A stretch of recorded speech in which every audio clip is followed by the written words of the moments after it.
ready to get started here? Yeah, Catherine's giving us a nod. Tom's disappeared from my screen, but it's just because of the how the images arrange themselves in Zoom.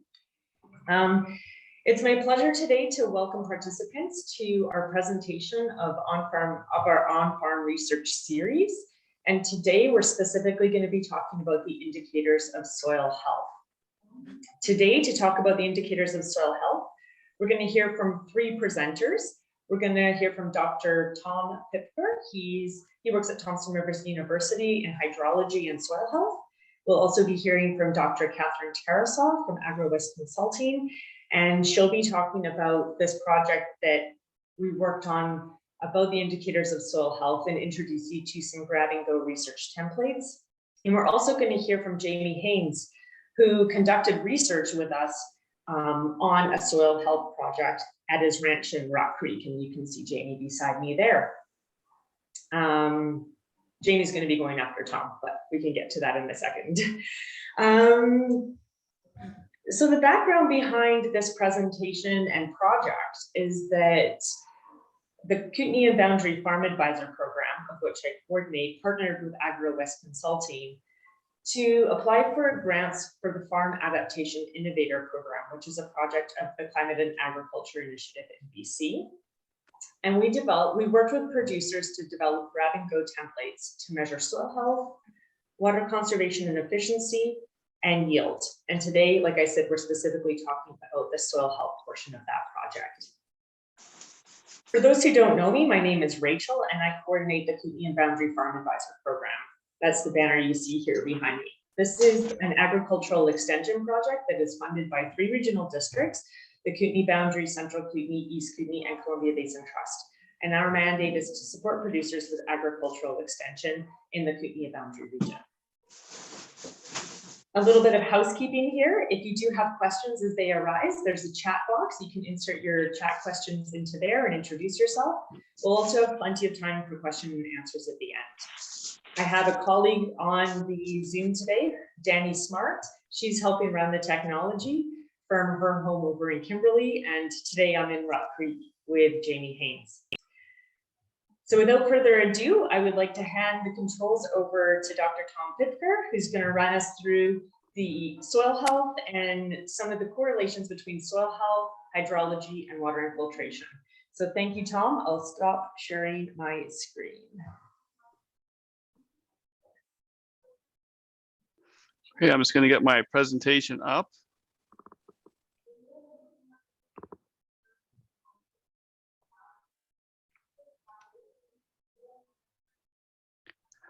All right, thank you, everyone. My name is Tom Pypker. I work at Thomson Rivers University, and I'm chair of the Department of Natural Resource Sciences.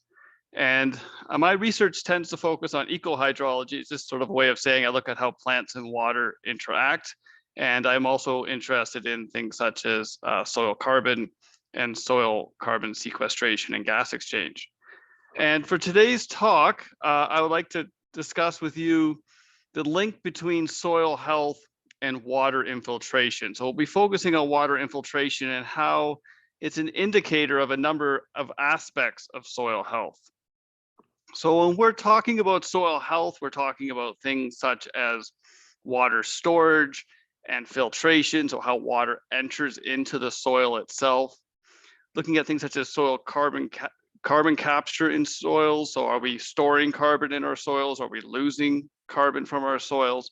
And then this all links to how well the soils biologically function, both in terms of soil microbes in the soil, so what kind of communities are existing in the soil, as well as root penetration and root health within the soil profile.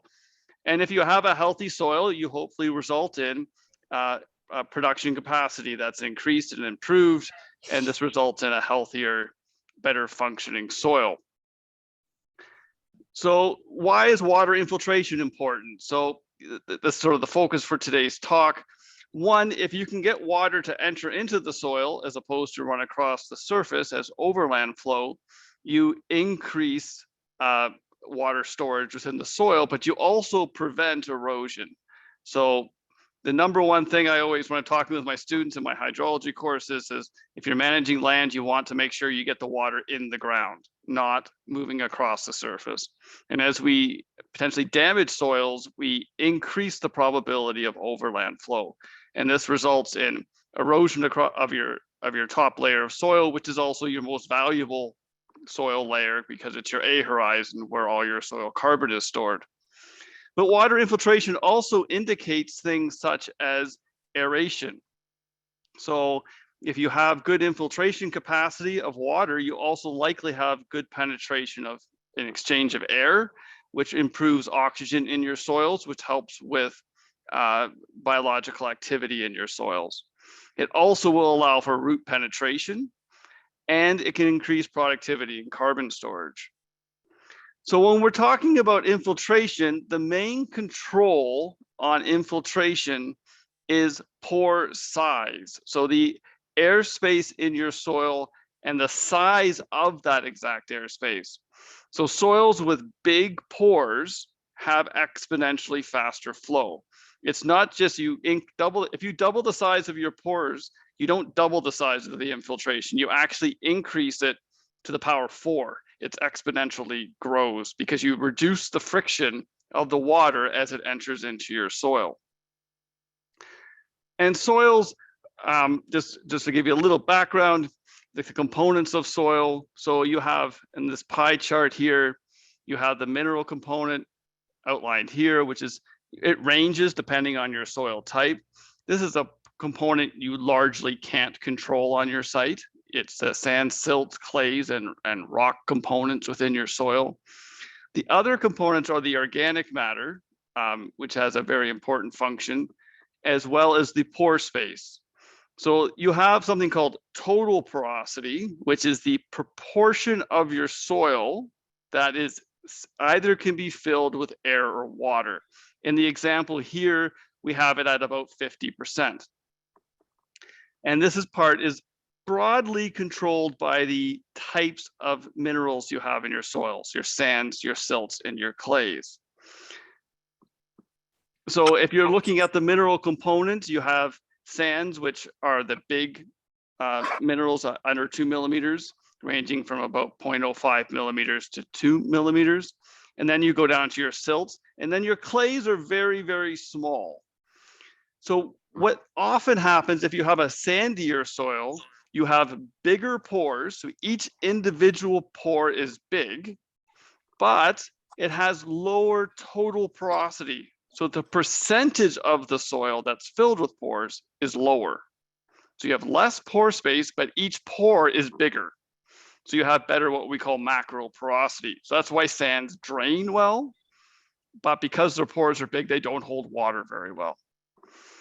Clays, on contrast, have high total porosity because they're all very, very small. There's all this pore space in between the clays, but each of the individual pores are very small.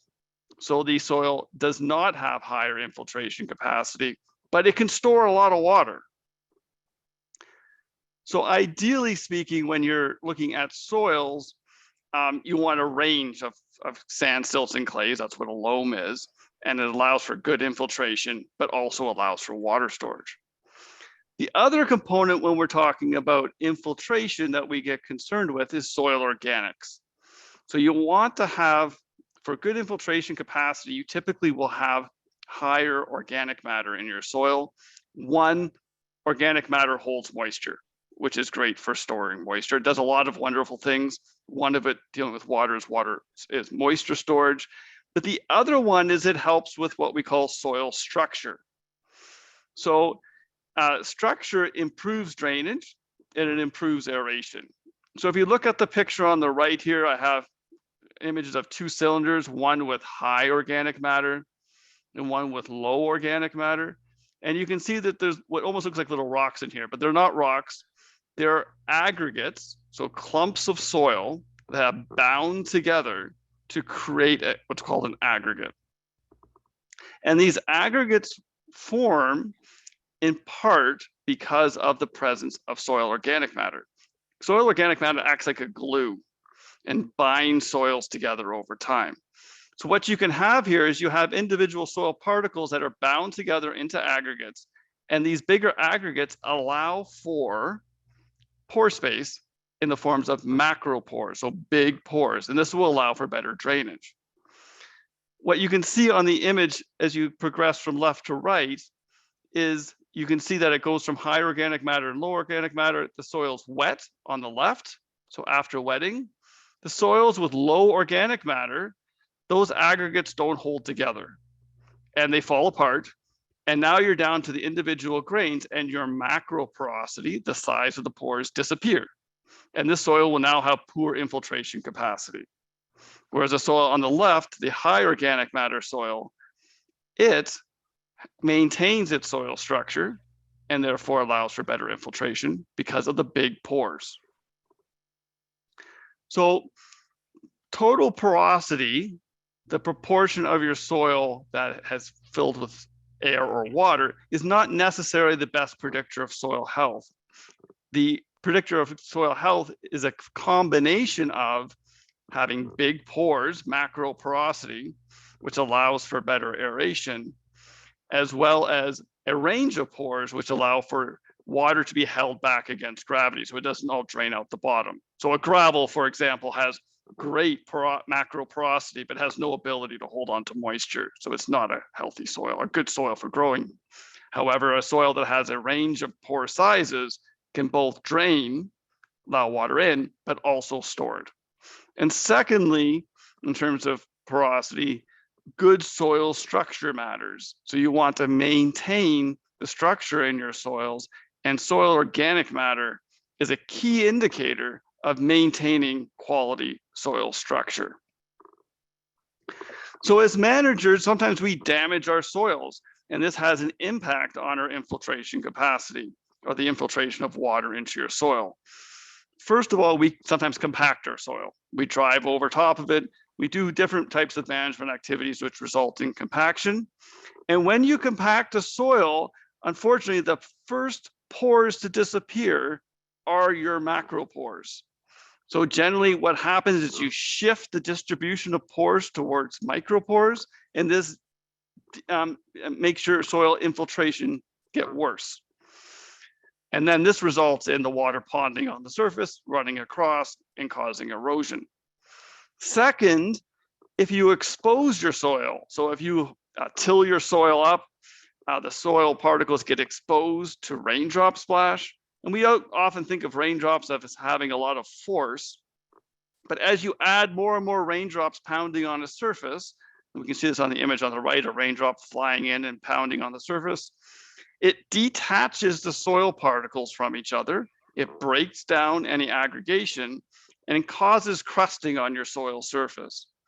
This can impact things such as seed germination, but because you've eliminated the macropores on the very surface, you decrease infiltration capacity and you promote overland flow.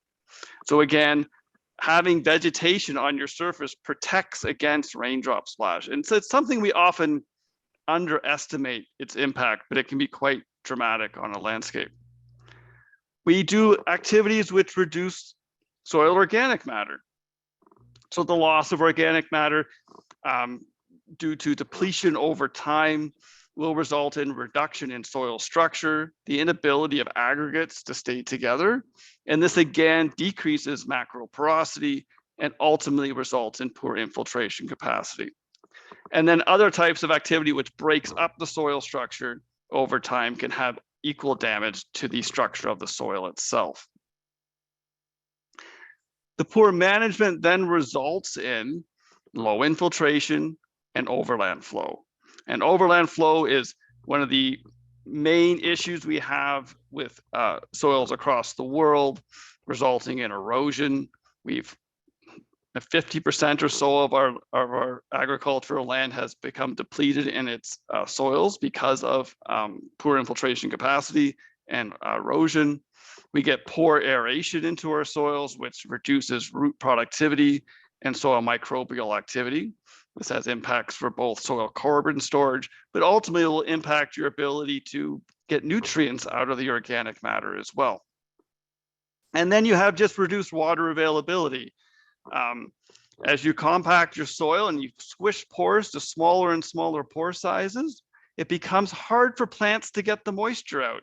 They need to fight against what we call a more negative water potential, which makes it harder to get the water out of the soil. So there are a number of options to improve soil porosity.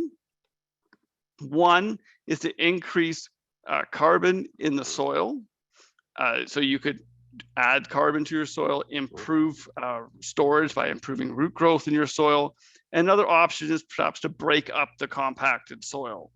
So I'll just give an example here from work that was done in the US. On the right, they put in cover crops, and we'll be talking a little about radishes later. This is sort of another way to look at it.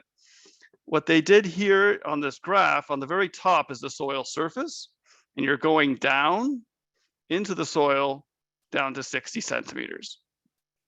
And they grew either a cover crop of radish, no cover crops, so the radish is in squares, no cover crop is triangles, and then they also did a rye cover crop, which is circles. And after doing the cover crop, they inserted cylinders after growing the crop they wanted and looked at how many roots were in the cylinder at different depths. And what you can see is near the surface, there's not much difference. This is the area that was originally tilled. And they had similar numbers of roots at each location. However, once you get to around 20 centimeters and you start hitting the plow pan, you start to see a change in the number of roots. The no cover crop has very few roots, but the radish causes more roots to grow in subsequent crops. And this is an indicator that you have increased macro porosity, which means the roots can penetrate into your soil. And then you also will likely have, I can almost guarantee it, increased infiltration capacity. So the water will now penetrate easier as well. So as an overview, just as a sort of a summary of what we've been talking about, soils with higher organic content and good soil structure have, among other things, they have better infiltration capacity because of increased macropores. You have increased plant root penetration, increased microbial activity, both of which as a result of increased water availability, but also because of increased aeration. And all this will play into increased carbon storage in your soil, which will also result in increased productivity of the crop you're interested in. So as an overarching component, increased water infiltration is a very good indicator of all these sort of healthy parameters you're looking for your soil over time. So with that, I think I'll pause, and I believe we have questions at the end, where if you have any questions, you can follow up with that. Yeah, we'll do some question and answers at the end, Tom. Thank you for your presentation. Yep. And if anybody has questions that are burning and they don't want us to forget about them, they can put them into the chat box. But thank you so much for introducing us to the correlation between soil health and water infiltration. We're next going to hear from Jamie Haynes, who did a project related to this topic. I'm just loading it up here.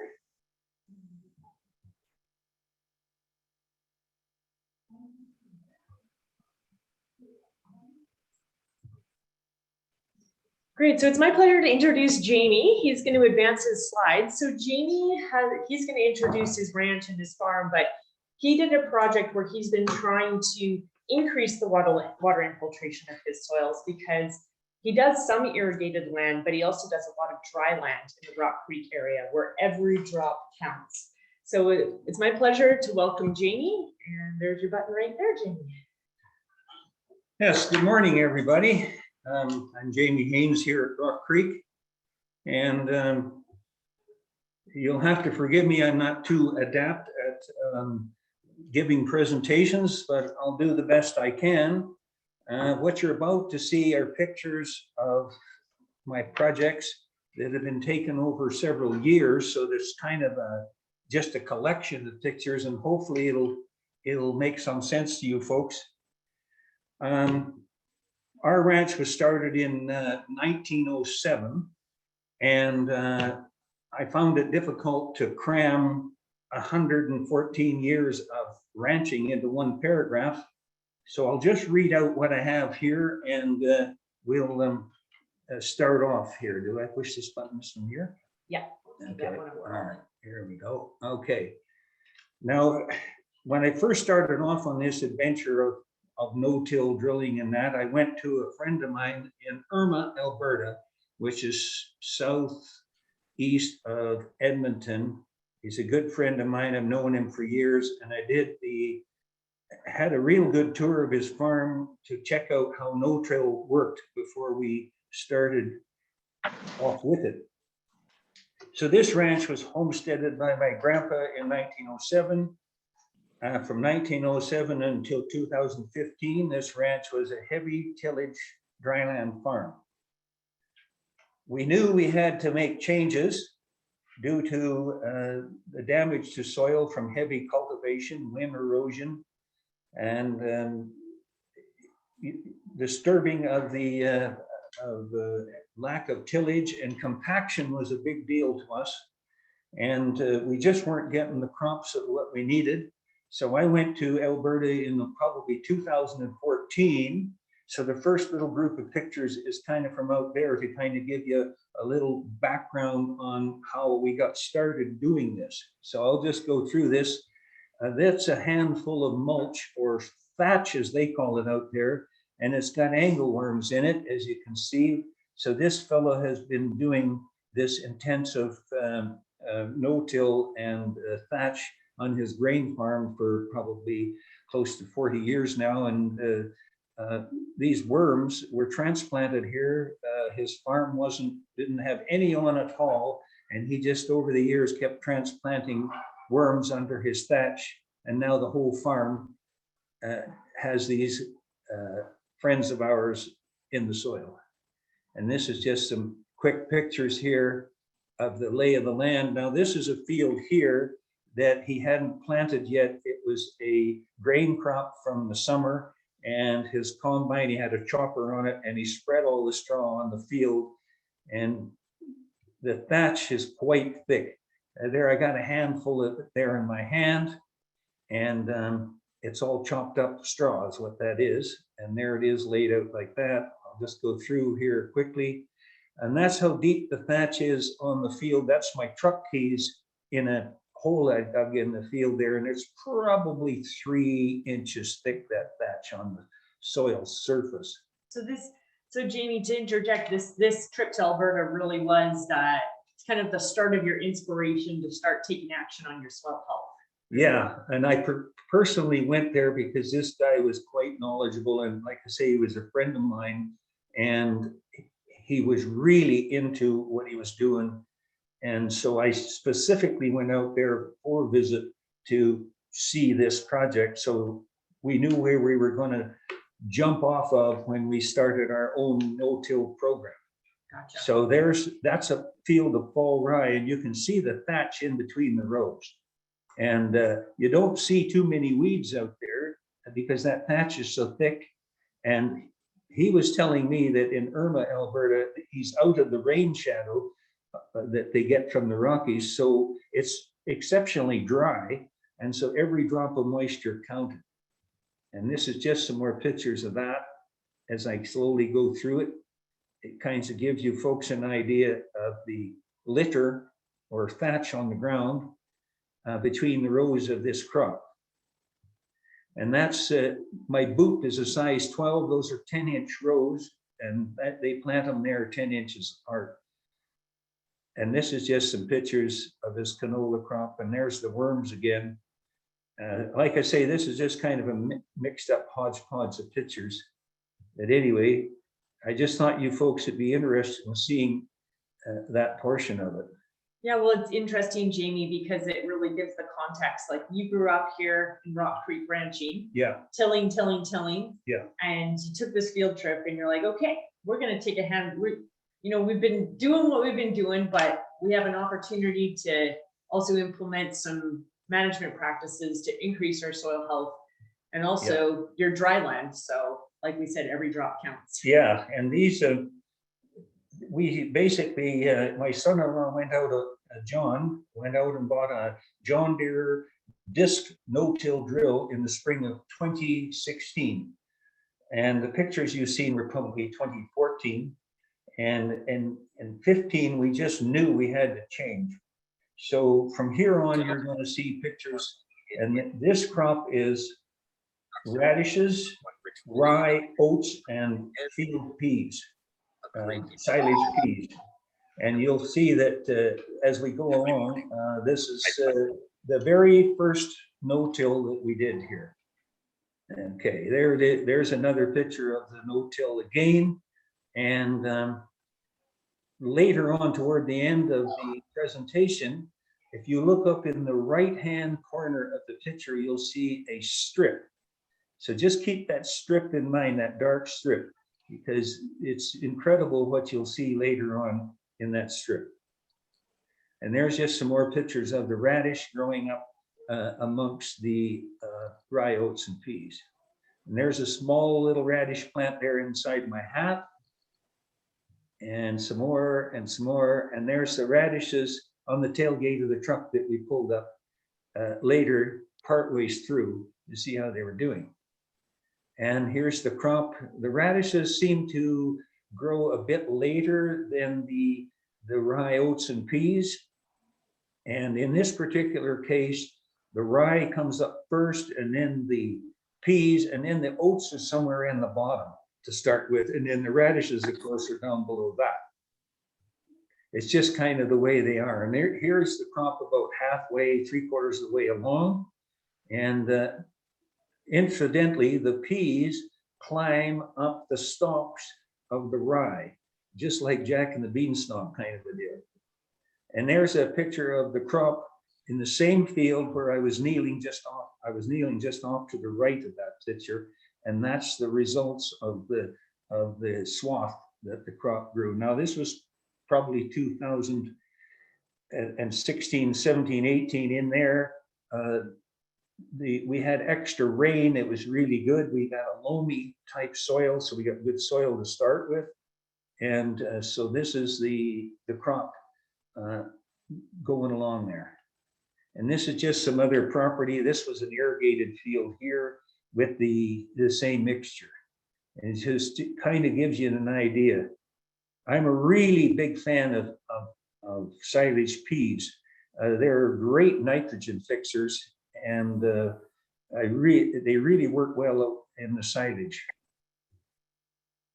Okay, now here we are with the mature crop. You have the radishes in the white flowers, and the rye, and the peas, and the oats are somewhere down about 2 feet high in the foreground. Now that's an oat leaf there, of course. And there I am standing beside it, so it kind of gives you an idea about this crop and what it does. Oop, I went too far, Rachel, back me up there.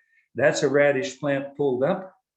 And then here's one with the root right in my hand. And there's the full-sized radish plant right there that we pulled up. Now this is kind of an exceptional area where it's been taken because it's a little bit wetter. Radishes do need quite a bit of moisture on a dry year like 2020 and 21. It was a waste of time to plant the radish because the drought was so bad here. But I can get into that a bit later. And there we are again. And again, that's the rye. Now there's do they see that on their screen, this line? No, they don't. So Okay. they can see the roots on this Okay, plant. so see, you guys were talking about the roots earlier on with Tom, and look at the root ball on those oats. And that radish and those peas and the rye, they got tremendous roots on the bottom of it. And that, I attribute a lot of that to the radish drilling down through the plow bottom and being a brassica, bringing up some of the various elements that it does, and that really boosts the rest of the crop, along with the peas, with it being a nitrogen fixer. Now, in regards to the crop itself, when we plant it, we started the no-till. We got spring rye, Mustang oats, and maple silage peas, and they're planted 1/3 1/3 at about 120 pounds per acre on the barley setting of our drill. And the radish is planted at about 6 to 7 pounds to the acre. And this drill is a pretty precision drill, so it does a really good job of drilling. And the barley setting is the reason for that is because it's about the average size of all three of the seeds, except of course for the radish, which we put in with the alfalfa portion of the drill, the alfalfa drill portion. Anyways, next, there you go. That's a little bit better picture of it. You can see how tall that crop is, and there you go. And this is just a wheat crop CDC Go that I was planting for flour. And one of the problems we have in that particular crop was witch's grass, but that's another problem. There's the witch's grass right there. And anyways, there's me standing beside the same crop by my pickup, and it kind of gives you an idea of if you get enough rain and enough moisture, what that crop will do. And you can see the radish flowers in the background there, buried in the rye. And incidentally, in the last 3 years, we have switched the rye out for triticale. We feel that the triticale is a better for food value. And so when Catherine comes on, her pictures will show it with the triticale. And these are just some random pictures. On this particular field, it was the same formula as before on a very gravelly soil that we irrigate, but for some reason the peas just outcompeted everybody else. And so there you go again and again. And now that's the irrigation pipe there. That's a wheel move. That's probably a 5-foot wheel on that wheel move. And you can see how well the crop's doing under irrigation. It got to the point where we couldn't irrigate anymore because it was just, water was just knocking it down and making it lodge. So we just had to quit. And that's another shot of it right there. And so I'll just go through these pictures here to give you an idea. There's a flower on the peas, and peas again and again. And by the way, in the background, the Rock Creek fire burnt that hillside at the background. You guys probably all heard of the Rock Creek fire in 2015. Well, that's the burnt hillside behind the field there. And this is just a few random pictures of the same thing. Again, the fire on the hillside burnt off. You can see that as well.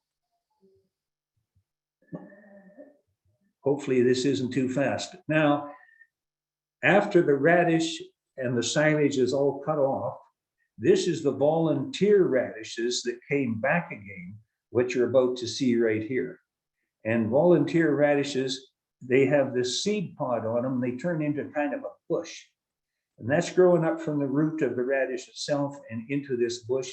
And those pods remind me a lot of canola pods. I think if I would have taken and cut the plant off and left it to dry, it would have shelled out just the same as a canola pod would. And so there the field is again. We just left these fields to rot down for mulch. And there you go again. Now here's the interesting part. When I pointed out to you at the very beginning of the speech about that little black spot up on the hillside, well, there it is. On the right is Russian thistle. And on the left, of course, is the volunteer radish. Now the thistle just about disappears when it gets into the radish. The radish is out competing the Russian thistle. And Russian thistle is the most miserable plant that we have on our place at the present time. And it's just really hard to control, but there you have it. You can see that the radish has outcompeted it. And there's a little bit of Italian ryegrass been planted in there as well, but I don't know if it had any factor on the Russian thistle or not. And there's another shot of it right there, the radish on the left and the thistle on the right. And there's a shot down toward the pickup there of the same thing. And that line is so straight you can put your chute down. And also I'd like to comment on our manure program. We put out about 80 loads, manure spreader loads of manure every year on our fields, in addition to our no-till drilling and our program with the rye, or now the triticale, oats and peas and the radishes. And this is every year, pretty much, this is our program. And this is a pretty good sized manure spreader, and about average about 80 loads a year. This manure goes out on the fields. And there you have it there. And that's it. Okay, that's about all the speech I have there. So is Well, any Jamie, comments? you did a great job, and we're going to save questions to the end just because we're going to put it in the context of the A versus B radish fields. But Yeah. thank you so much for giving us a whirlwind of, almost 100 years of branching, and in the last 10 years and what you've been doing to improve soil health. I'm going to hand the controls over to Catherine, because she's going to share how we worked with you to sort of to really measure the difference that those radishes are having on your water infiltration, because you have a sense that they're improving it. But what we wanted to do was measure. Could we do an A versus B trial to see how much that radish was helping? So Catherine, you should be able to share your screen now. Great.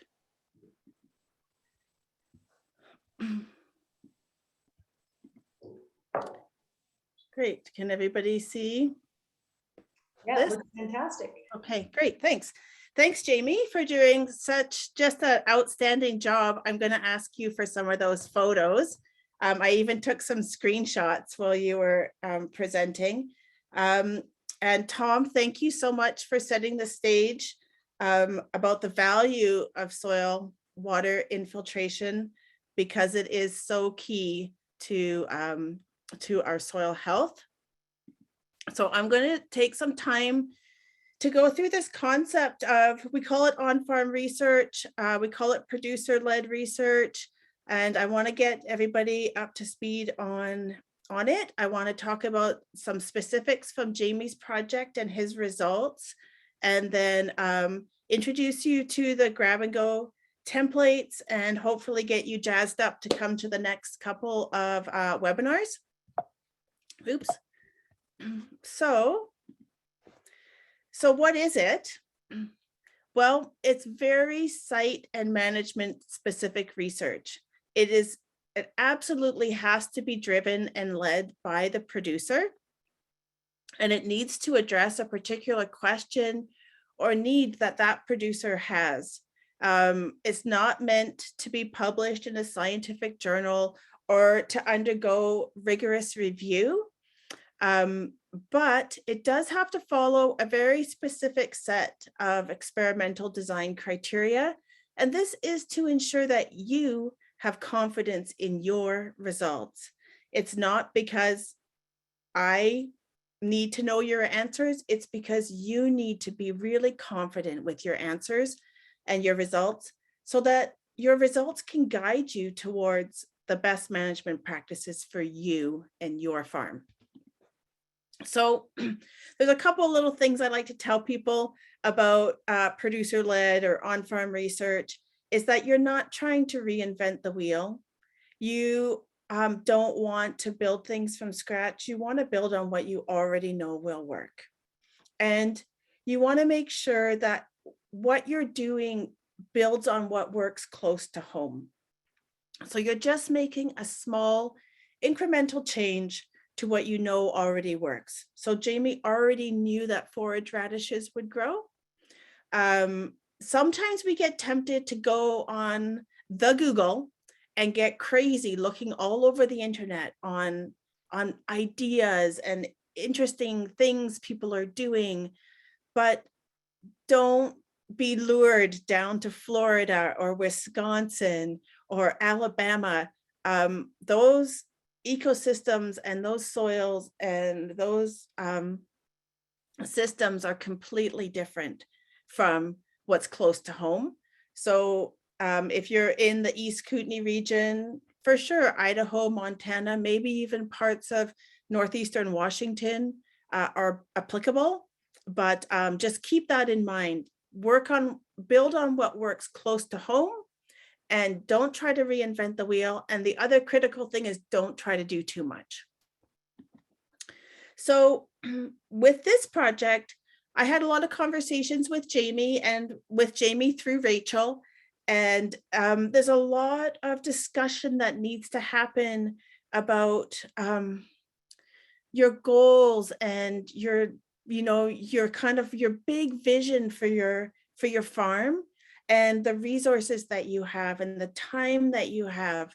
And while you here, the audience, you may not have those conversations with me, but you do have Rachel. If you're in the Kootenay boundary region, you do have Rachel to talk with. But really what's important is you need to have those conversations with yourself. It's really important to think about how much land can I really risk on this project? What are the resources that I really need? Do I need extra help? Do I need extra time set aside? Do I need to borrow or rent equipment? Those are conversations that you need to have with yourself, because it's really frustrating to start a project and then realize you don't have the time for it, or you don't, the equipment that you thought you had access to actually is broken, and you didn't check it out first and make sure that it was in good repair. And now you're halfway through and you don't have the equipment that you need. So the conversations are really important. That's all part of the planning, which we'll talk about when we talk about the templates. So through my conversations with Jamie, fortunately, he'd already tried forage radishes, and we've seen lots of great photos, and he knew that they would grow.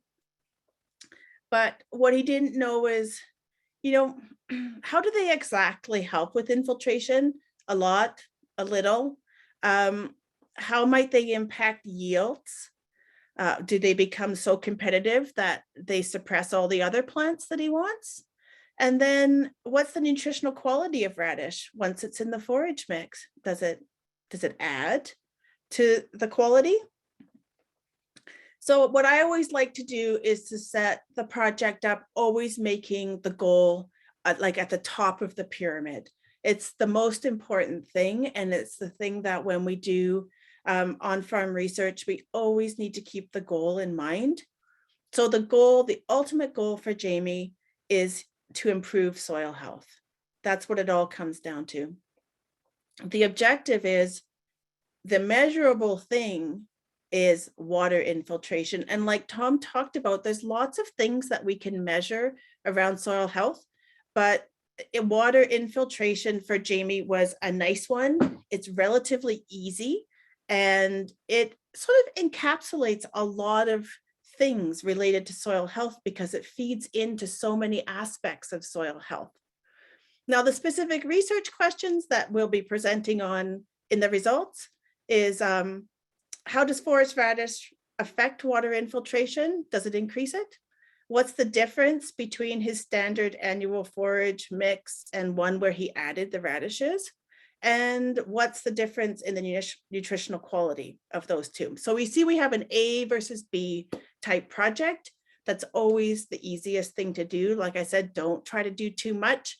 If you try to do too much, you kind of gets to the point where you can't tease out what's going on. I put a whole bunch of treatments on top of each other, and now I don't know what's what and what's what. So here's a photo from a field day that we had. And the methods were, we had a 60-acre field, and we seeded half of it with 100 pounds per acre of triticale, oats, and peas. So like Jamie said, he switched over to triticale, and that was incorporated into this project. And the other half, we did the exact same thing, but we added 6 pounds per acre of daikon radishes. So it was fairly straightforward. Half the field is just your standard forage mix, and the other half, you've just added the radishes. Now, just before harvest, we took our yield samples, and in a forage type crop, I like to use hula hoops. So we did 10 hula hoops per side. Now I have a real thing, and this is where it comes to the incorporating some sort of standard statistics into your experimental design, into your work, it's really important that you have 10. So 10 hula hoops per side, 10 infiltration measurements per side. And this is really important because it starts to show you the variability across your field.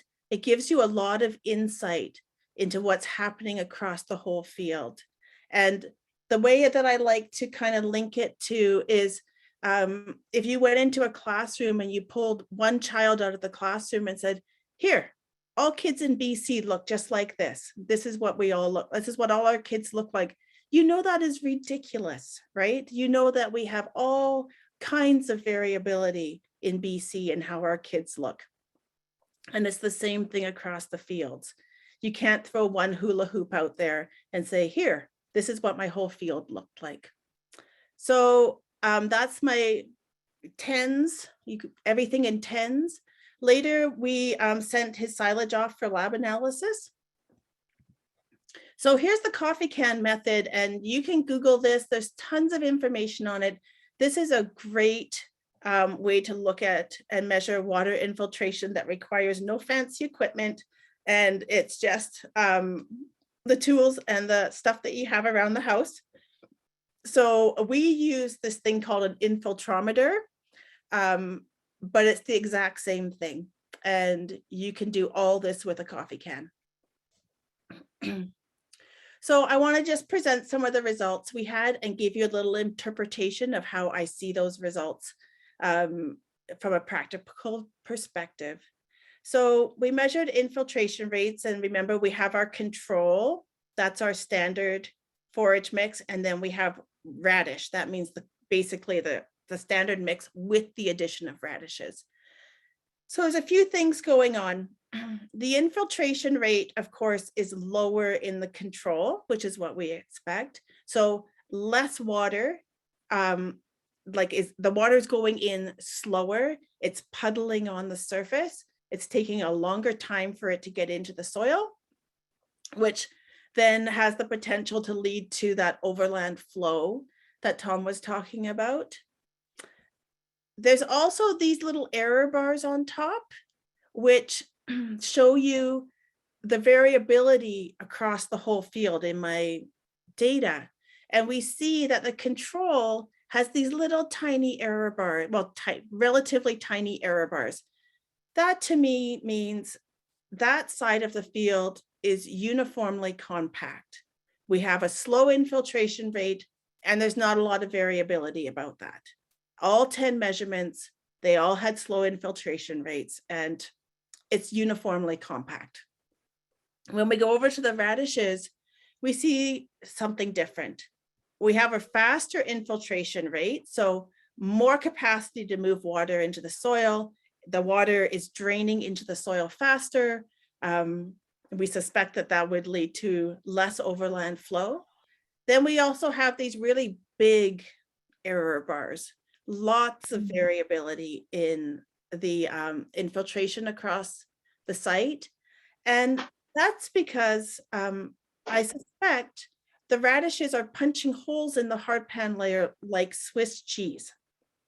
So they haven't completely gotten rid of the hardpan layer in 1 year of using radishes. They're punching holes. And so some spots have got good holes in them, some spots not so great. So it may take more than 1 year to get the really good infiltration with the really low variability across the field. But this is really what we expect to see. We expect to see the infiltration rate increasing, and we expect to see the impact of the radishes starting to take hold. And even in the first year, we're starting to see that impact of the radishes on the field. Now, the next one that we were interested in is how does that affect the yields?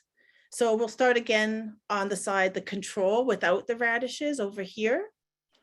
The yield is pretty good, but we see these really big error bars. This indicates how much variability there is across the field. So there's a lot of variability, which to me means it's patchy. Some spots it's good, some spots not so good. And that could have a lot to do with just the ability, you know, the terrain is very rolling. And so there's probably some real dry, bony, eroded patches that have got very little establishment. We also see, so when we took the samples, we took our hula hoop and then we separated out our crop from our weeds. And this is really important because it's not just quantity. We want good quality too. And we see that in the control, we have quite a lot more weeds mixed in with the crop. So even though if you were to add the weeds and the crops together, you might end up with the same yield. We see over here that the radishes, they have a more uniform yield across the field. There's very low error, the little bar on top, very low error, which means it's very consistent, it's uniform. All 10 hoops are very similar to each other. And then we also see the same thing with the weeds, very little weeds and consistently low levels of weeds. So that's very promising. And this doesn't have to do, this is not related to Jamie's photos of the Russian thistle afterwards, which I think those photos are fantastic. I screenshotted them. This is the weeds in the crop at the time just before harvest. There's a whole nother study that would be really cool to look at the suppression of that residual radish regrowth on the Russian thistle, because that's so dramatic. Now the forage analysis. So this was once the silage had cured, we sent it off to a lab. I have the full lab report if people are interested in it. In this, I just present the relative feed values. So without the radishes, the relative feed value is sitting around 78. Well, it's sitting at 78 based on the sample. And with the radish, it's at 111. So the radishes definitely contribute significantly to the relative feed value. And if you want to see the full lab report, you can just email Rachel and I'll send it to her to forward to people. I think this photo here is really interesting. And this is the first slide where I've got the opportunity to show this to you. So we have you can see the variability in the radishes. So here we have one that's more typical of what you would expect and reflects more closely Jamie's photos of the nice, straight, healthy, robust radish, right? It's just punched through that compact soil layer and on it goes down through the lower soil profile. But then we have these two ones which show you, like there's the hard pan layer right there. It was only 2 inches down. And then these two radishes, when they hit it, the root splits and forks all over the place and grows sideways. And really, it penetrates that hard pan a little bit, but not very much, right? Like these become much smaller roots that go down through the hard pan. So they're not creating these big, open, massive pore spaces. So this just indicates that for me, it's it may take multiple years to truly break up that hard pan. It took many years to develop. And so it will take a few years to truly break it up. But the radishes have a phenomenal ability to get through it. And so it's such an amazing tool to break up soil compaction and help with water infiltration. So that was Jamie's study, and it's all found inside this grab and go template. So here's some results we've already talked about, and you've seen that photo. And so you can read that case study that's within the template. There are 3 templates, and next week we'll be talking about this testing new crops. And we'll have two producers, forage producers. We'll have Tyler Morrison from the East Kootenays, and he's the case study in this template. And then we'll also have Wayne Ray from Vanderhoof, and he was a case study in a previous project that was done. So those two are really for forage producers. This last one was done at an orchard in Creston, and it's more of a row cropping and using mulches to reduce water use. So if you're on this call and you're more of a row cropper, then that might be a template that you're interested in. Of course, anything from any of these templates is, you know, the information is really very transferable. Inside the template, and I'm not going to go through it in detail, I'm just going to quickly run through basically the 8 primary steps that are included in each template. And it starts with a getting started, and that's where I started with Jamie too. That conversation that you need to have with yourself and the other producers in your area, but most importantly with yourself, determining the resources you need, setting time aside to think about really critical things like how much land can you risk? What if you have a complete crop failure? What would that mean to you? So getting started is at the kitchen table, it's on the phone, it's visiting other farms and just taking the time. Next is determining what to test. And within the templates, you can either repeat what Jamie did or you can modify what he did and use the remaining part of the template to guide you. It's always best to do an A versus B like Jamie did and keep it simple. You know, you've kind of got the rest of your research career to get a little complicated, and every project that you do will lead to at least 25 more questions. So start simple so that those questions that come out of it are questions that are very clear to you. Like, for example, the Russian thistle would be another great question to test. When you're thinking about where you're going to put your test plots, I talk a little bit about make sure that you pick a site where there's not so much variability on your site that you can't separate. Is this an effect of the site or the treatments that I did? I can't tell because this site is so hodgepodgey.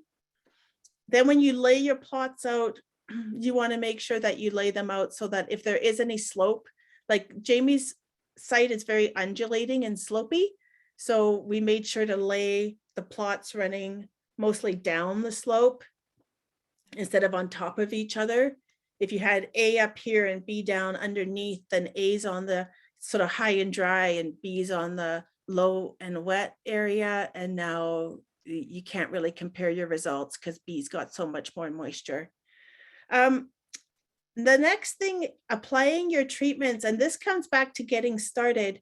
It's really important that you calibrate your equipment and make sure that it works properly. The last thing you want is your seeder jamming up and then dumping big bucket loads of seed out because you haven't calibrated it and made sure that it's in good working order. So that's a real, just take the time, take the time to make sure that when you apply your treatments, that they're uniform. Harvesting and weighing, this is where my rule of 10 comes in. And if you take less than 10 samples, it's really hard to tell if you really have captured what's going on across the whole field. Anything less than 10, you'll probably end up scratching your head at the end when it comes time to analyze your data. This is just gives you a little bit of a math rundown on how to do averages and then how to look at the range between the lowest and highest. If you want to get into stuff like standard errors, you likely will need to pick up the phone and call Rachel, and then Rachel might call me, but you might need a little more help with that. Interpreting the results. Now that's something that is really, each project is very specific. Jamie's results were really obvious, or they were to me anyways. But let's say you tried something where you tried, say, 2 different fertilizers or 2 different seeding rates, and you really found no difference. Well, the results might be in the cost. You might say, well, why would I seed double the seeding rate when it doesn't have any impact on my yields? Like right there, the results aren't in the data, the results are in your use of the information. And so, and that actually comes into play on our next webinar with Wayne Ray, because he did exactly that. And you'll have to come next week to find out how much difference he got with a double seeding rate. So the grab and go templates are really to help you avoid common mistakes and pitfalls. They won't do the work for you. You still have to do the work. You still have to go through the process of designing your project somewhat, or you can just take exactly what's in the template and redo it, just like Jamie's. But what they really are intended for is so that when you do your own projects, you avoid these common mistakes and pitfalls, and you have a lot of confidence in your results. And so those are what that's what it's intended for. And it should take some of the guesswork out of how to do your own project on farm. Okay, so what's next? February 2nd, we have trying a new crop varieties seeding rates webinar. This, our guest producers are Wayne Ray, who is a alfalfa producer up in Vanderhoof, and Tyler Morrison, who's a forage producer in the Kootenay area.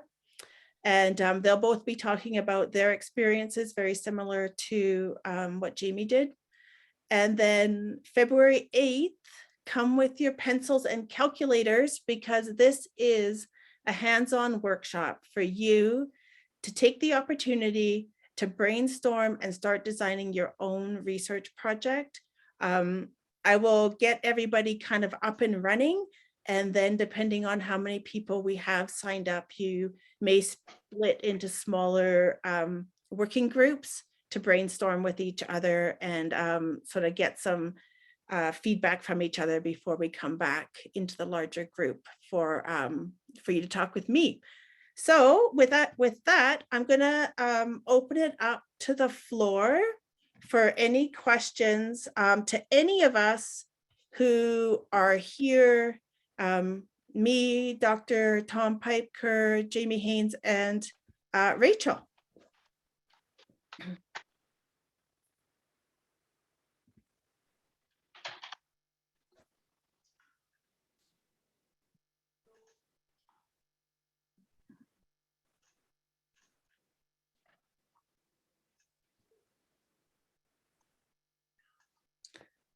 So Rachel, you and Jamie are muted. Did you have anything that you wanted to? No, Jamie and I were just saying we're just debriefing on his presentation, and yeah, just wondering if anybody has any questions for Jamie. Also, I do recognize that there were big presentations, so people might feel overwhelmed, but yeah, floor is open.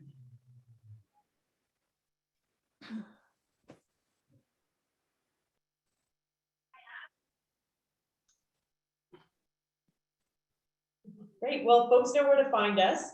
You saw Jamie's phone number on the presentation there. Catherine's waving. I do have a question. I'm curious, Jamie, I haven't spoken with you since we had our time together. And I'm wondering, have you continued to use the forage radishes or have you switched out into something else on that one particular field? And what's been your observations? We've probably been 2 or 3 years since that project happened. What's been happening with that field? We continued with the radishes in 2020 and 21.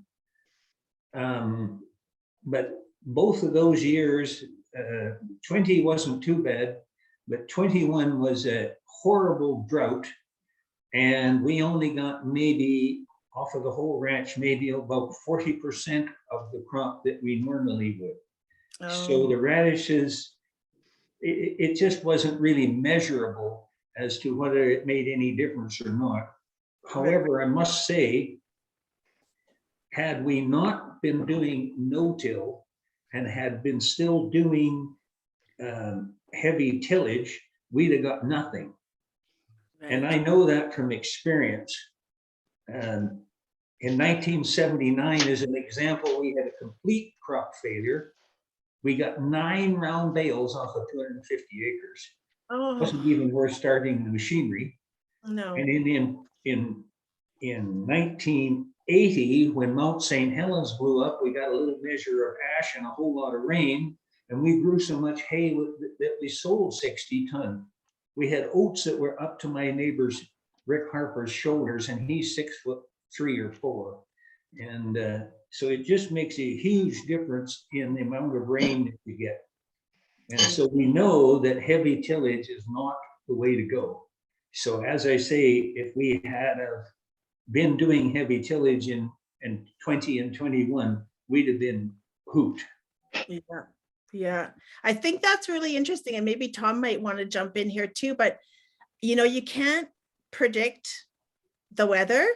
Like there's, nobody knows, right? I mean, maybe the Farmer's Almanac does, but you can't predict the weather, but you can protect your land by building the soil health up so that when you do have those really dry years, like you're saying, Jamie, you've helped to protect the land by building the soil health so that when you have a really dry year, at least you get something.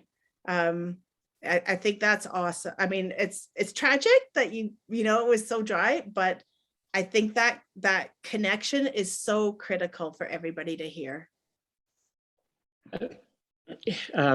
Excuse me, can you hear me? Mhm. Yeah. Yes, it's Mike Mellenberg from the East Kootenays, and I have a question for Jamie.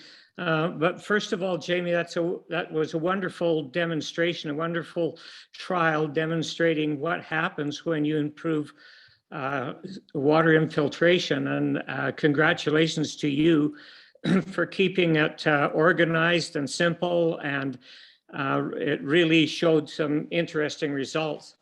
The question that I have, Jamie, is I'm wondering how you chose 6 pounds per acre for the weight, the amount of turnip seed that you put in. Maybe part of that question might relate to 6 pounds compared to 100 plus pounds per acre of total seed seems like a very small amount, but of course the seed sizes are different. But I just wonder what was your thought processes in settling at 6 pounds as opposed to, say, 12 or 3 or something? Well, Mike, the best answer I can give you is in dryland alfalfa, we generally only plant at the most maybe 10 pounds to the acre. And in dryland alfalfa, which I don't grow anymore, by the way, and there's several reasons for that. But anyway, I would like to see at least 10 plants per square foot of germination. So I kind of guessed and said, okay, radish seed is a bit bigger. It's going to need a little bit more room to grow, perhaps. And I'm putting it in with the 120 pounds of forage seed. And anyway, I thought I'll just go with the 6 pounds to the acre, and then next year, if it isn't enough, I can increase, or if it's too much, I can decrease. But it was an educated or uneducated, whichever you prefer, guess, to be exact. But I kind of based it on what we did with alfalfa in the past. Alfalfa seed being considerably smaller than the radish seed. I guess that's the best answer I can give you. Super. That's great, Jamie. Thanks very much for that. I wonder if I could, while I'm here, take the opportunity to ask one more question. And Catherine, I'd like maybe you to give me some insights. I was curious that the the control soil or the control part, the compaction or the water infiltration was uniformly very slow. And that was, as you pointed out, that was quite the variability between the 10 samples was a very low variability. So it was uniformly slow. But then when you looked at the yields, the yields of the area with turnips was very diverse. You had very high yields as well as very low yields, and so I'm wondering. It would have seemed to me that where you had the variability in infiltration, you'd also have high variability in yields. But can you comment on that? Right. So the the section where it was compacted is the section that had high variability in yields. So uniformly compacted, but lots of variability in the yield. Here, let me see. I can pull that up. Let's go back to that slide. So here we have very compacted uniformly, and this one, like holes, right, are being punched in by the alfalfa or by the radish. Then here we have, so where the soil is uniformly compact, we have lots of variability in yields. And I think part of that is because we end up with weeds taking a larger and smaller component of that variability. So yes, the yields look good, but there were some spots where the yields were really low. And I think that's the spots where the soil is compact and it's likely lost a lot of other components too, like it's probably eroded a lot of the topsoil's been eroded off, because you know how on hilly terrain you tend to get these real thin soils and then a little bit deeper soils and then thin and then deeper again. And so there's very likely that in those spots, that's where we have, like almost nothing growing. And then sometimes there's lots growing, but, a component is weeds. Then in the radishes, yes, there's lots of variability in how the water gets into the soil with the macropores being created. But I think the radishes also create a lot of shading, and they help with water retention in the soil. We hear that a lot about kale too, that kale, while it's a big leafy plant, just like radish, it actually helps to conserve water and helps to sort of stop that water evaporation off the soil surface. So there could be other benefits from the forage radish that are helping to nurse the crop, if that makes sense, helping to nurse the surrounding plants beyond just water infiltration. So that could be why, even though the water infiltration is highly variable with the radishes, the other variables that we didn't measure are helping to nurse the crop that the radish is growing with. And that's why, I'm just speculating because we didn't take these measurements, but that's why the yield is fairly uniform when those radishes are included. Does that answer your question? Yeah. Thanks, Catherine. That was excellent. It is kind of a puzzling thing, and that's a very good thought that the radishes probably have some other impacts as well. Good idea. And while I'm at it, I just wanted to congratulate you on the outline of the grab and go samples and the cautions of keeping it related to what we already know or what you've already experienced on your farm and building on that. So I really appreciated your discussion on the on-farm demonstration and trials and logic of going about it and how to get started. That was excellent. Really appreciated it. Thanks. Mike. Thank you. Thank you. Mike, and we have a couple questions in the chat box too for Jamie, but to follow up on what Mike said, Mike's been alerting us to the fact that fertilizer prices are going through the roof. And this spring is going to be a good opportunity for people to maybe experiment a little with quantities of fertilizer they're applying, and the concept of leaving a strip. And so we're going to be chatting with Mike more about how we can encourage producers and support them to trial with that, seeing as the cost of fertilizer is probably going to hit the bottom line for a lot of producers. So onto our question to Jamie. When using cover crops, are you also amending the soil with recommendations through a soil test, or is no-till eliminating soil testing? No-till does not eliminate soil testing. I believe soil testing is absolutely a necessity to any farming that you're doing. And so I highly recommend testing your soil and then using that information to make your decisions on what you're going to plant and how you're going to do it from there. Great, thanks, Jamie. And yeah, you are using fertilizer for sure.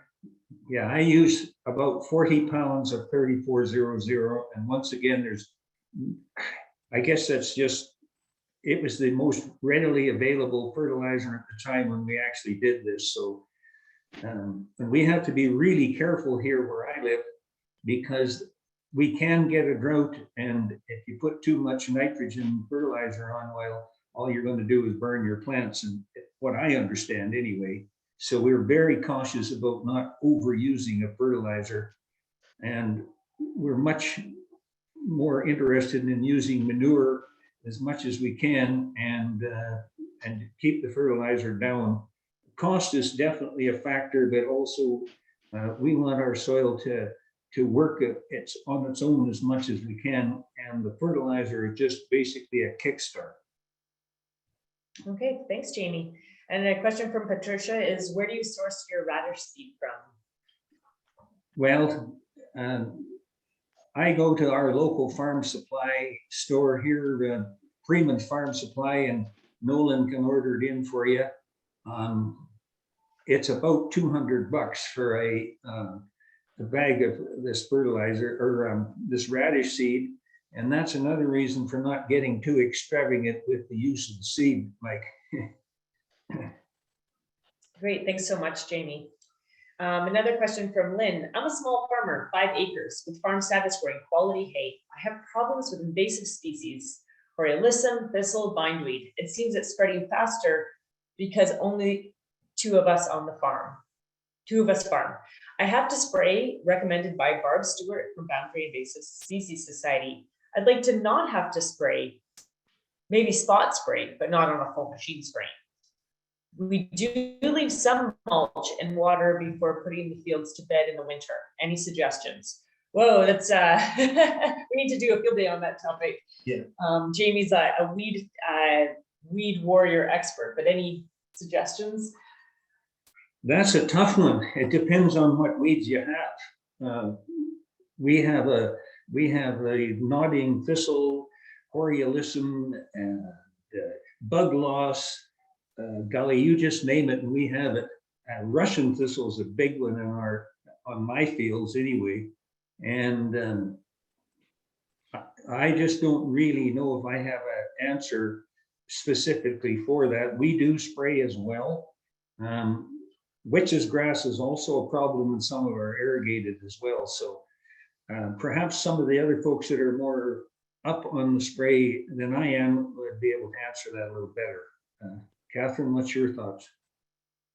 Yeah, my other life, I'm an invasive plant ecologist. And it's really hard to give recommendations without going out and see someone's actual fields and the, what's going on. But from my perspective, it all comes down to providing competition against the weeds. Weeds are often a symptom of past and current management practices. And so, yes, you may have been gifted 5 acres that were just like beaten to death. But I think that you can do things to help boost, like spraying is one thing, but you need to get the competition on the ground by reseeding. And if you have current, you know, if you've got horses, then you need to cross fence and get the horses into a rotational system. There's a lot of things that you can do to try to reduce the disturbance and put the favor in your desirable plants that you want on site. But it's always hard to know without seeing what's, you know, seeing the full story and seeing the full spectrum of what's happening. So you might want to call Rachel up and have her come out, and she can take some pictures, and we can, you know, just if either between Barb Stewart and Rachel, or I can help too if there's some input that I can provide. But I often find that if you tackle land management from, I got to get rid of these weeds, then you're going to be forever trying to get rid of weeds. If you tackle it from, I want a healthy grass community, you know, like think positive, what do I want? Then you'll start to reach that goal, and getting rid of your weeds will just be one step along the way. So maybe think about, spend some time to think about what do you want on the site versus what don't you want on the site, because you'll be forever spraying weeds. If yeah, it's a never ending. We've been doing it now for how many years, and we're, you know, it's like chasing your tail. So I'll leave it with Rachel to maybe set up a site visit.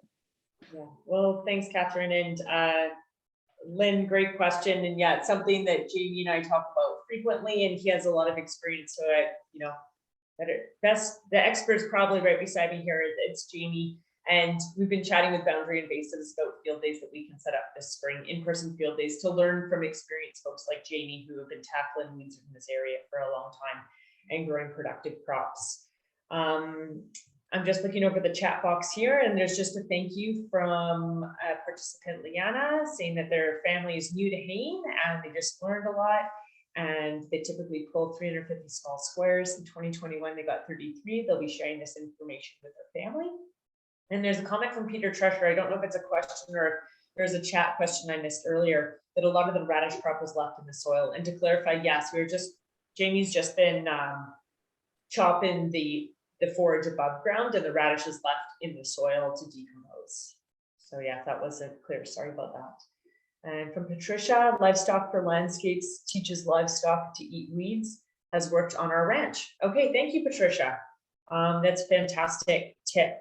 And that's Livestock for Landscapes. Okay, that's a good resource to suggest. Thank you. Yeah, I have Jamie, do you have any comments on the weeds? I have a question. Oh, sorry, yeah. I'm Jesse Redding from Grand Forks. So we grow garlic, and we do a 4-year rotation. We grow about 3/4 of an acre of garlic. So we've been looking for a kind of a diverse cover crop. And I guess this is more a question for Jamie.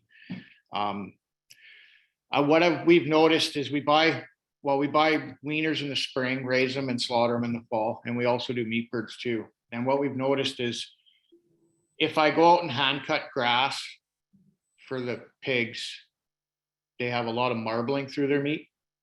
So we're trying to utilize our garlic field too, when it's in a crop, like when it's in a cover crop rotation, to go out and hand cut feed for them. And then what I wouldn't hand cut, I just mow and let lay on top of the ground. So would you recommend the silage crop you grow for, like, because we'd like to build up our soil, but also use it for a feed for our pigs and our chickens. So would you recommend, like, we have a few ideas, but would you recommend kind of the silage, what you grow for the silage crop for a cover crop also to build up your soil? Well, if I was going to put a full-on silage crop and grind it into the ground, I noticed that some of the folks in Grand Forks, loaders in particular, grow a lot of rye and then disc that in. I guess that's okay, but if I was going to be doing it, I'd be adding 50-50 rye and peas and let it grow up 3 or 4 feet tall and then disc that down and get that pounded into the soil. But you can expect that to take quite a long time to break down. So, and over in Creston, we've seen pictures, Rachel has them, and you might want to refer to that. A guy built a big heavy duty roller with big slicers on it, and he took a rye crop, a full grown rye crop, and flattened it right out with this big roller, and then he no-tilled alfalfa into it. And that worked really, really well. But as far as the pigs are concerned, you could put that cover crop in, let it grow up a couple of feet, and then pasture the pigs on it, I suppose, if you're able to do that. I don't know if any of that helps or not, but I'm a big fan of peas. I really like peas, and I think the pigs would like them too. So that's kind of my thoughts. Did I answer your question? Yeah, you betcha. Great, thank you. Any more from the audience? Danny Lane.